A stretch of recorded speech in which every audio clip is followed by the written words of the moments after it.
Sircilla by Nagar జెండా road Shri Katta Maisamma తల్లిని దాన్ని గుడి చేయాలి, డెవలప్ చేయాలనే ఉద్దేశం కొద్దీ 37 మంది సభ్యులుగా ఏర్పడి ఆ 37 మందిలో 11 మందిని కమిటీ బాడీ మెంబర్గా చేయడం జరిగింది. దాంట్లో నన్ను ప్రెసిడెంట్గా చేసిండ్రు.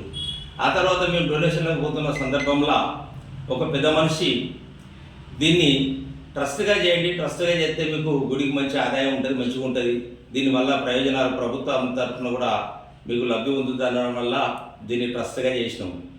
ఆ తర్వాత తిరగడానికి ఇబ్బంది అవుతుంటే మరో 5 మందిని కొత్త సభ్యులుగా తీసుకొని దాంతో అదేవిధంగా మేము పోయి గుడి డెవలప్ చేసి మంచిగా బ్రహ్మాండ చేయడం జరిగింది.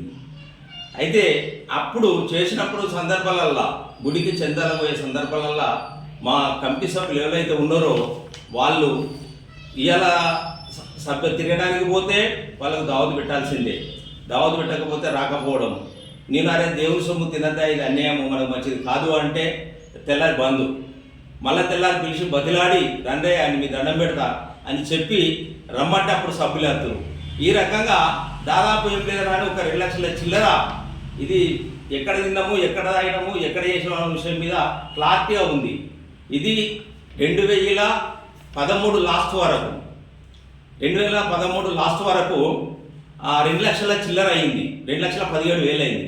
ఆ తర్వాత 2003 నుంచి 5 వరకు ఇంకా ఉంది, ఆ లెక్క తీయలే. అంటే దాదాపు ఒక 3 లక్షలు 4 లక్షలు తిని తాగడానికి వృధా చేశారు.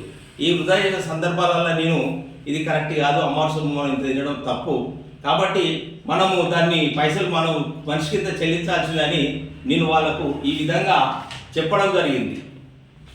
ఈ రకంగా చెప్పడం వల్ల వాళ్ళు ఏం చేసారు అని అంటే, అది అవసరం లేదు, కట్టుడే లేదు, అది గుడి మనదే, మన వారసత్వం అది, రేపు మనం పోయినా కానీ మన పిల్లలు ఉంటారు, ఇలా ఏమొచ్చినా ఇది మనమే తిందాం, మనమే తాగుదాం, మనకే ఉండాలంటే మనల్ని ఎన్నుకున్నది 37 మంది. ఆ 37 మందిలో మనం 11 మంది, ఇంకో 5 మంది బయట వాళ్ళని తీసుకున్నాం.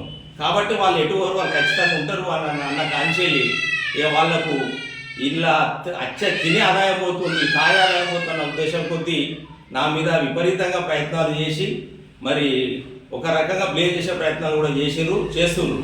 నేను ఒకటే హెచ్చరిస్తున్నా, నాకు చైర్మన్గా గుడిని కాపాడే బాధ్యత